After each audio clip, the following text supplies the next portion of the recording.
Hello everyone, I am Priyanka Gaur. Welcome back to my channel Learning with Pace. 5th class की EVS का ये है chapter number 7. The chapter name is experiments with water. तो direct हम main point पर चलते हैं. तो सबसे पहले यहाँ पर इंपॉर्टेंट पॉइंट हमारा बनता है डेड सी के बारे में. देखो वैसे तो हर ओशन, हर सीज का पानी, मतलब हर समुद्र, हर सागर का पानी जो होता है वो काफी सोल्टी होता है, मतलब नमकीन होता है. ठीक है, समुद्र का पानी कैसा होता है? नमकीन होता है, खारा होता है. लेकिन अगर क्वेश्चन ये आ जाए कि सबसे सोल्टिएस्ट वाटर कहां पर है, कौन से सी में है, तो आपका आंसर होना चाहिए डेड सी. डेड सी में सबसे सोल्टिएस्ट वाटर होता है.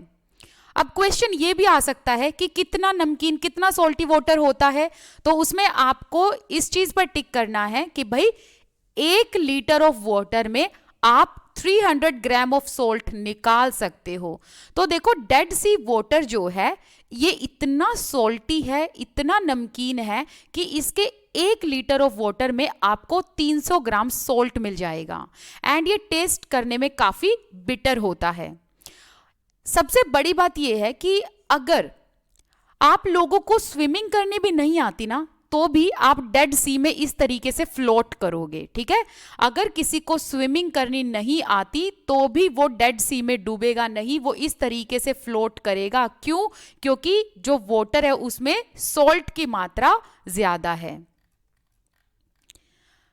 अब यहां पर देखो सारा खेल डेंसिटी का है, तो बच्चों को ना डेंसिटी वगैरह के बारे में अभी इस उम्र में नहीं पता होता.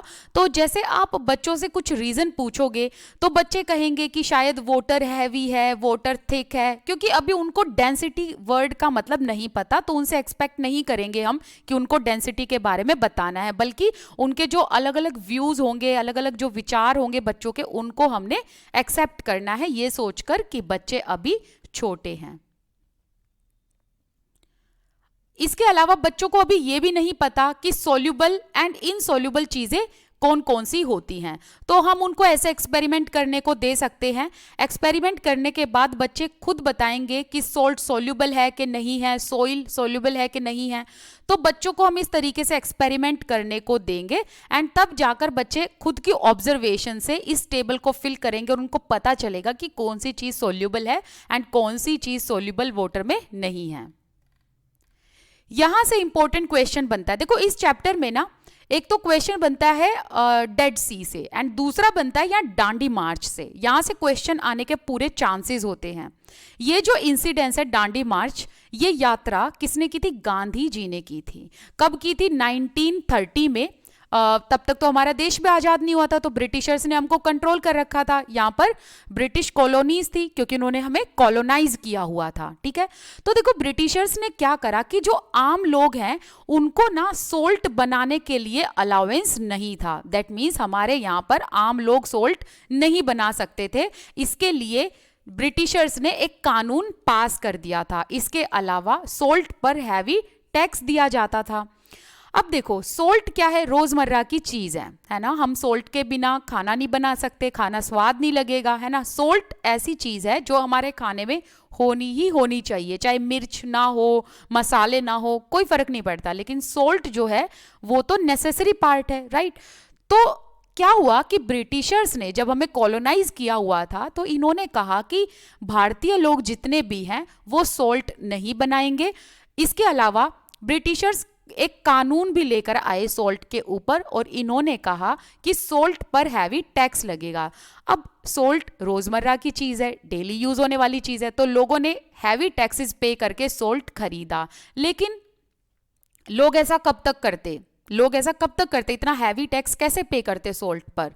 तो इसीलिए गांधी जी ने कहा कि जो चीज हमें नेचर ने प्रोवाइड कर रखी है, ठीक है, जो चीज हमें नेचर ने प्रोवाइड कर रखी है जैसे कि नमक, तो ऐसी चीजों पर हमें टैक्स क्यों देना है? ये चीजें तो हमें नेचर ने फ्री में प्रोवाइड कर रखी हैं. तो इसीलिए गांधी जी ने डांडी यात्रा निकाली थी.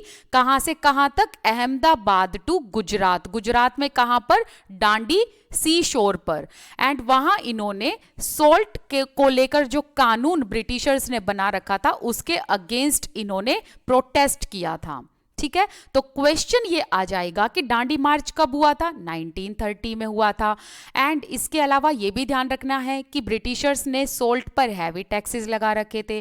फिर आपको ये ध्यान रखना है कि ये कोट किसने कही थी, that how can a law not allow us to use freely what nature has given. तो ये बात कही थी गांधी जी ने कि भाई जो चीज हमें नेचर ने फ्री में दे रखी है तो उस पर टैक्स किस बात का और उस पर कानून किस बात का।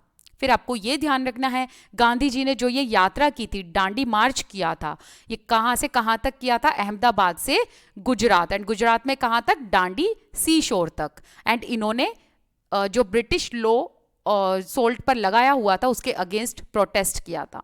नेक्स्ट क्वेश्चन ये आ जाएगा कि जो सॉल्ट है वो कैसे बनता है।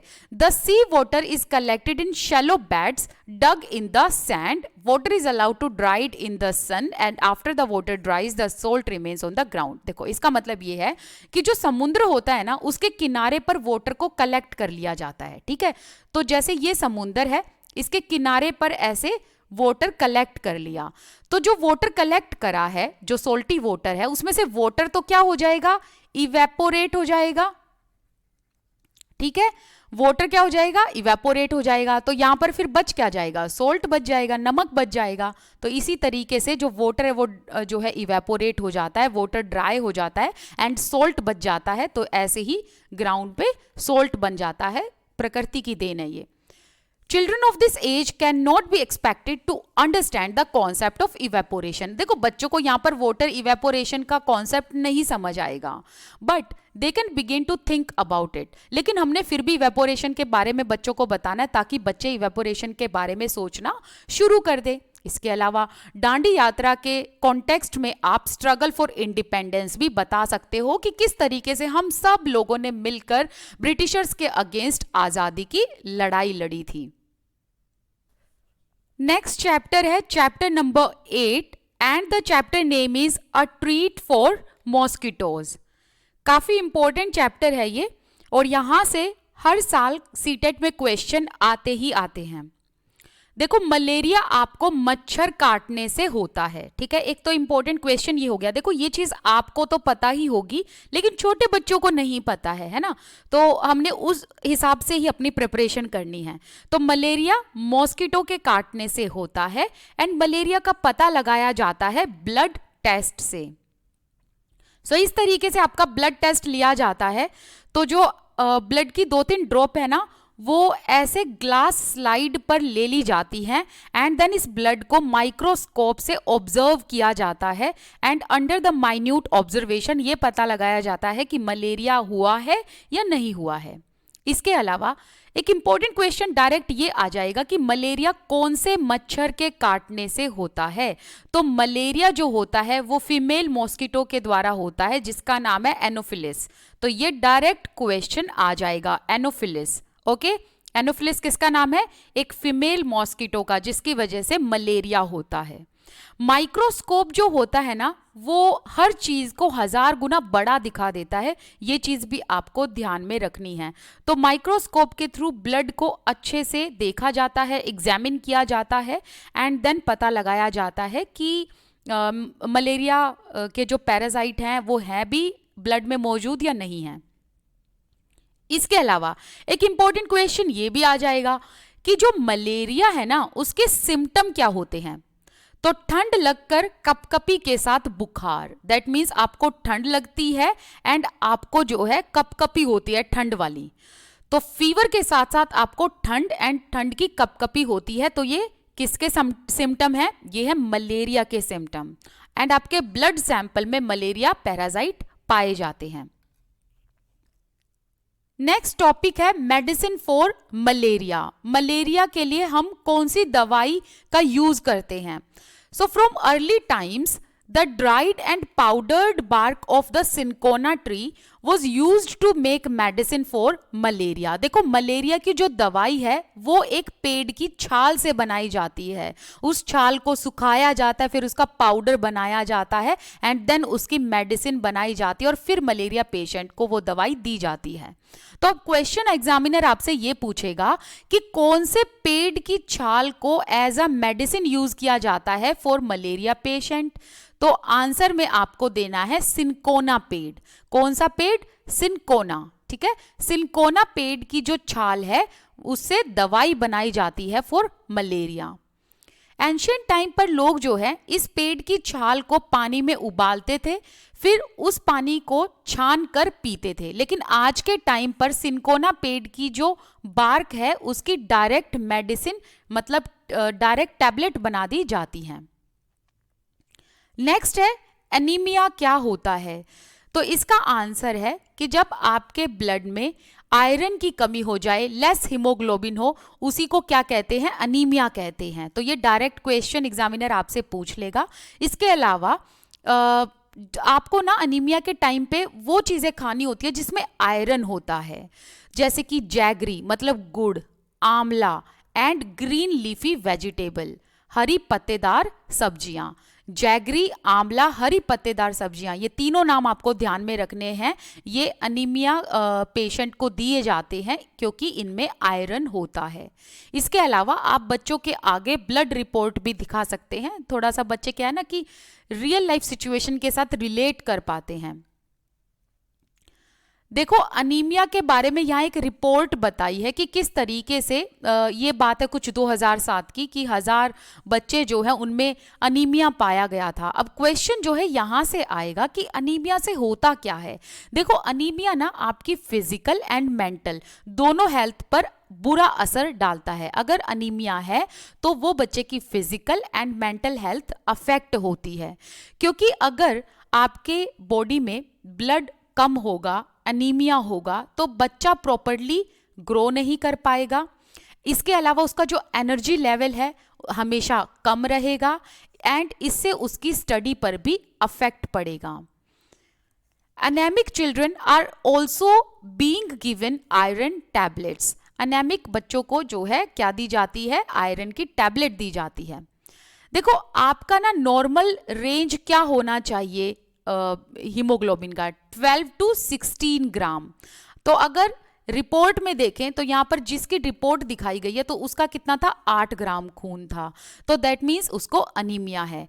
फिर 3 महीने बाद उसको मतलब प्रॉपर ट्रीटमेंट दिया गया, उसको हरी पत्तेदार सब्जियां खाने के लिए कहा गया, जैगरी खाया, आंवला खाया, तो 3 महीने बाद 8 से कितना ग्राम खून हो गया?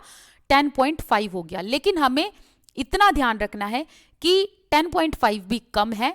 क्यों? क्योंकि 12 to 16 ग्राम के बीच में ही क्या होना चाहिए? आपका हीमोग्लोबिन होना चाहिए, तभी आप माने जाओगे कि आपके अंदर आप अनेमिक नहीं हैं।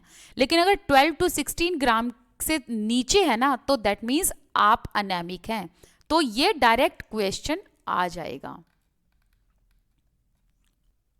A discussion can be initiated in classroom about how diseases spread through the house fly। अब आप बच्चों को ये भी बता सकते हैं कि मच्छरों के अलावा जो हाउस फ्लाई होते हैं, दैट मीन्स जो मक्खियाँ होती हैं, उनसे भी डिजीज स्प्रेड होती है। जैसे कि अगर वो हमारे खाने पर बैठ जाएं और हमने वो खाना खा लिया तो हमारे स्टमक पेन हो सकता है या स्टमक इन्फेक्शन हो सकता है।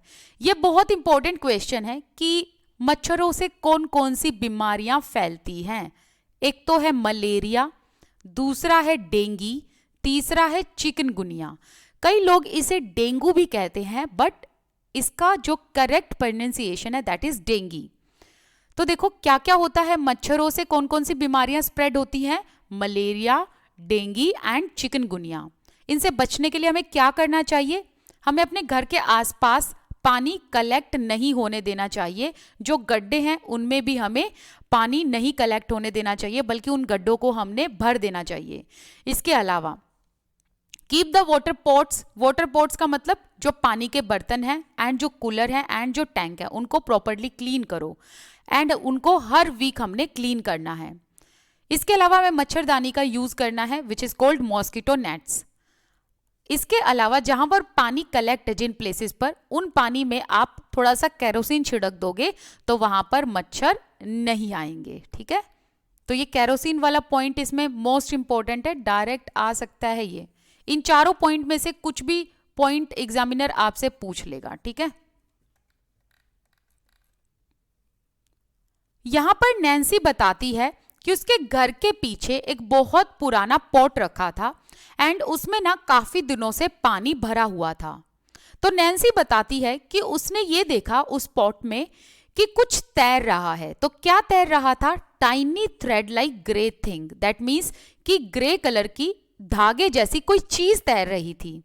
तो उसकी मम्मी ने उसे बताया कि जो मॉस्किटोज होते हैं वो पानी में ही अंडे दे देते हैं। तो ये एक इंपॉर्टेंट पॉइंट क्या बन गया कि मॉस्किटोज जो होते हैं वो पानी में ही अंडे दे देते हैं, जिन्हें हम क्या कहते हैं? जिन्हें हम कहते हैं लार्वे। तो यहां पर आप देख रहे हो, ये देखो, ठीक है। तो ये क्या है? ये है लार्वे। तो इंपॉर्टेंट क्वेश्चन है कि डायरेक्ट एग्जामिनर आपसे पूछ लेगा। तो मॉस्किटोज लार्वे यहां पर पिक्चर में दिखाया है। Shazia aunty told me that even flies, मतलब जो मक्खियां होती हैं वो भी डिजीज स्प्रेड करती हैं, जैसे कि हमें स्टमक रिलेटेड प्रॉब्लम हो जाती है। अगर आप लार्वे को थोड़ा ऐसे लेंस के थ्रू देखोगे तो आपको इस तरीके से दिखेंगे। नेक्स्ट इंपॉर्टेंट पॉइंट देख लेते हैं एक बार। ये इंपॉर्टेंट है। We found something green around the tap in our school which is called algae. अब देखो क्या होता है ना कि जो काई होती है ना ग्रीन ग्रीन कलर की, आप देखोगे कहीं पर, जैसे हम स्कूल में पानी पीते हैं या जब हम कॉलेज में होते हैं जहाँ पर पानी निकलता है, मतलब बहुत सारी ऐसी जगहों पर जहाँ नलके होते हैं, तो आप देखो कि किनारों किनारों पे या आसपास ना उसमें हरे हरे रंग की काई जम जाती है, जिसे क्या कहते हैं? एल्गी कहते हैं। क्या कहते हैं? Algae, which is kind of a plant, जो कि एक प्लांट की तरह, मतलब ये एक पौधा होता है एक तरीके का, ठीक है। एंड ये काफी स्लिपरी होता है, काफी चिकना होता है, इस पर अगर पैर रख दिया तो आप फिसल जाओगे। अब एक चीज और ये ध्यान रखने की, जो ये एल्गी होता है ये रेनी सीजन में स्प्रेड हो जाता है, रेनी सीजन में जल्दी से ये स्प्रेड होता है। We think that they are some kind of small plant that grow in water, और हमें ये ऐसे लगता है जैसे मानो पानी में ना पौधे उग रहे हो, ऐसा लगता है हमें, ठीक है। तो हरे रंग की जो ये काई है ना, ये एल्गी होती है, ध्यान रखना है, रेनी सीजन में स्प्रेड होते हैं, एक ये चीज ध्यान रखनी है। यहां पर एक साइंटिस्ट बताई है, साइंटिस्ट का नाम है रोनाल्ड रॉस। अब देखो, जब तक इन्होंने एक्सपेरिमेंट नहीं किया था तब तक, इससे पहले ये माना जाता था कि भाई जो मलेरिया है ना वो बैड एयर से स्प्रेड होता है। कैन यू इमेजिन कि लोगों को ये नहीं था, पता था कि भाई मच्छर से मलेरिया होता है, उनको लगता था कि बैड एयर से मलेरिया फैलता है। लेकिन रोनाल्ड रॉस ने एक्सपेरिमेंट किया, लोगों को बताया कि जो ये मलेरिया है ना ये मच्छर से फैलता है, ठीक है। तो आइए इसके बारे में बात कर लेते हैं। पूरी स्टोरी से हमें कोई लेना देना नहीं है, हम सिर्फ मेन पॉइंट यहां पर करेंगे। मलेरिया एक ऐसी डिजीज है जो कहां पर पाई जाती है? जहां पर बहुत ज्यादा बारिश होती है, बेसिकली ना जहां पर ज्यादा पानी कलेक्ट होता है वहां पर मलेरिया आपको कॉमनली देखने को मिलेगा, ठीक है।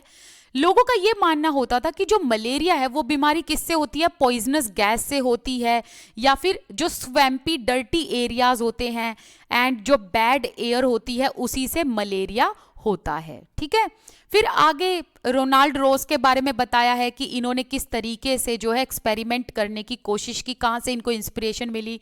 तो यहाँ पर ये कहते हैं कि मेरे प्रोफेसर ने एक दिन हमें ये कहा कि जो मलेरिया है वो एक मच्छर से होता है, तो उस दिन के बाद मैं एक्सपेरिमेंट में लग गया था। तो अब ये बताते हैं कि इन्होंने ना क्या करा कि जो मच्छर है उनको कलेक्ट किया।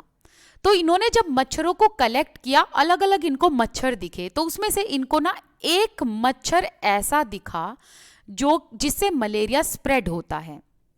तो इन्होंने बताया दे वर ब्राउनिश विद स्पॉटेड विंग्स। तो जो मच्छर ब्राउन कलर का था, जिस पर जो विंग्स थे वो स्पॉटेड थे, मतलब ऐसे चितकबरे से विंग्स थे, तो वो ऐसे मॉस्किटोज मिले जिनसे मलेरिया फैलता है। When I looked into the stomach of one of the female mosquitoes I saw something black there. तो ये बताते हैं कि जो फीमेल मॉस्किटो है उसके स्टमक पर इनको ना कुछ ब्लैक ब्लैक दिखा, एंड मैंने उसको और ध्यान से देखा तो फिर मैंने ये पाया that these tiny germs looked just like one that were found in the blood of malaria patient। तो ये कहते हैं कि जो फीमेल मॉस्किटो के स्टमक पर ब्लैक ब्लैक कलर का इन्होंने कुछ देखा था ना, वही इनको मलेरिया पेशेंट के ब्लड में भी दिखा। वही ब्लैक ब्लैक चीज इनको कहाँ दिखी? मलेरिया पेशेंट के ब्लड में। और तभी इनको एक प्रूफ ये मिल गया कि भाई जो मलेरिया है ये मच्छर के काटने से होता है। Okay. In December 1902, Ronald Ross got the highest award for his discovery। तो इस डिस्कवरी के लिए कि मलेरिया मच्छर से होता है, कौन से मच्छर से होता है, ये सब एक्सपेरिमेंट की वजह से इनको दिसंबर 1902 में नोबेल प्राइज दिया गया, और ये बहुत बड़ा प्राइज माना जाता है। एंड किसके लिए दिया गया था? For medicine. In 1905 even as he lay dying, 1905 में इनकी जो है मृत्यु हो गई थी, डेथ हो गई थी। तो इनके लास्ट वर्ड थे I will find something, I will find something new, कि मैं कुछ तो नया ढूंढ लूंगा। अब आप बच्चों को ना ये बताओ कि आना जो है, आना एक तरीके की करेंसी है जो हम पहले के टाइम पर भारत में यूज करते थे। अब आना वर्ड यहाँ किस लिए आया था? क्योंकि यहाँ पर आना वर्ड का यूज किया गया था। आपको इसमें इतना कुछ ध्यान नहीं रखना है, ठीक है, क्योंकि एग्जामिनर आपसे ये पूछेगा नहीं, क्योंकि इसमें ये बताया गया है जो रोनाल्ड रॉस थे ना, वो मरीजों को बुलाते थे एंड उनसे जो है मच्छरों को कटवाते थे, लेकिन मरीजों को उसके बदले वो एक आना दिया करते थे। ठीक है, तो उसी की बात यहाँ पर कही गई है। तो आना का मतलब क्या होता है? एक तरीके की करेंसी है जो भारत में पहले यूज की जाती थी। आप ना रोनाल्ड रॉस के बारे में जब बच्चों को बताओगे तो बच्चों को साइंटिफिक प्रोसेस के बारे में पता चलेगा। Now it is important to share with the children in an ordinary hospital of Secunderabad, many important experiments were done. Some were successful and some were not. अब आप बच्चों को ये बताओगे कि जो एक ऑर्डिनरी हॉस्पिटल था सिकंदराबाद, उसमें बहुत सारे इंपॉर्टेंट एक्सपेरिमेंट हुए एंड इन एक्सपेरिमेंट्स में कुछ ऐसे थे जो काफ़ी सक्सेसफुल रहे, कुछ ऐसे एक्सपेरिमेंट थे जो लेस सक्सेसफुल रहे या बिल्कुल भी सक्सेसफुल नहीं रहे, which led to an amazing discovery about a disease which has still not been controlled।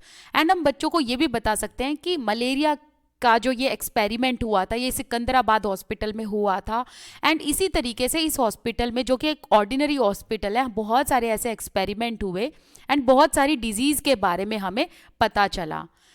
And हम बहुत सारी ऐसी अदर स्टोरीज को कलेक्ट करके भी बच्चों को बता सकते हैं, अदर डिजीज के बारे में बता सकते हैं, जैसे कि जो मॉस्किटोज के अलावा हाउस फ्लाई की बात करें, मक्खियों की बात करें, उनसे होने वाली डिजीज के बारे में हम बच्चों को बता सकते हैं, अदर डिजीज के बारे में हम बच्चों को बता सकते हैं, राइट।